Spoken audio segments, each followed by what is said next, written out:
Ou qu'il s'agit d'un cas difficile, presque impossible.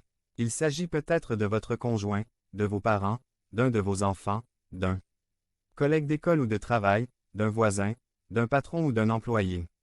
Quoi qu'il en soit, vous connaissez sans doute beaucoup de personnes qui ont besoin d'entendre la bonne nouvelle. Je veux vous demander de penser à un seul. Et je veux vous encourager à répondre à ce message de la manière suivante. Si vous avez connu la bonne nouvelle, je veux vous encourager à la transmettre au-delà de vous-même et à la personne à laquelle vous avez pensé. Et nous voulons vous aider à faire le premier pas. À la table de caisse, vous pouvez trouver un aimant de réfrigérateur comme celui-ci sur lequel est écrit le verset de Jean 3. 16. L'idée est que vous emportiez un de ces aimants avec vous, un seul par personne. Cet aimant ne doit pas rester sur votre réfrigérateur, mais vous devez plutôt l'offrir à la personne à qui vous avez pensé. Je le répète, l'aimant n'est pas pour vous, mais pour la personne avec qui vous voulez partager ce que le Christ a fait dans votre vie. Si vous portez un aimant avec vous, c'est parce que vous avez accepté le défi de partager la bonne nouvelle.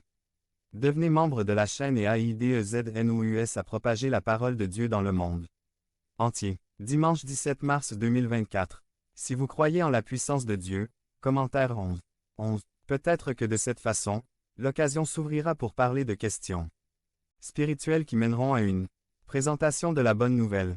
Peut-être que cela vous donnera l'occasion de l'inviter à une activité religieuse appropriée. Cela peut vous offrir l'opportunité de commencer à lire ou à parler régulièrement de la Bible avec lui. Peut-être que cela vous donnera l'occasion de l'inviter au punto de partida.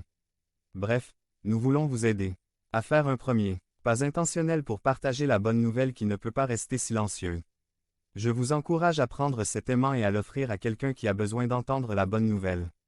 Allez-vous prendre le relais de l'Évangile et le porter au-delà de vous-même? Je l'espère, car la bonne nouvelle doit nous dépasser. Devenez membre de la chaîne et aidez-nous à propager la parole de Dieu dans le monde entier. Dimanche 17 mars 2024. P4. Nous sommes changés. Résumé. La suite de la série. Notre identité en Christ. Nous sommes changés. 1. Nous étions morts, maintenant nous sommes vivants.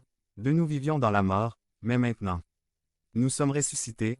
3. Nous étions des enfants de colère, mais maintenant nous sommes des objets de bénédiction. Par J. Sperling. La semaine dernière, nous parlions de la façon dont nous sommes bénis en tant que chrétiens. Nous avons une grande liste de bénédictions dans le chapitre 1 des Éphésiens. Et nous avons appris qu'il y avait 3 bénédictions que la plupart des gens à Éphèse ne connaissaient pas, et je pense que la plupart des chrétiens d'aujourd'hui ne font pas l'expérience de cela dans l'Église. L'une des bénédictions est la relation intime avec le Seigneur qui se manifeste par la lecture quotidienne de sa parole et la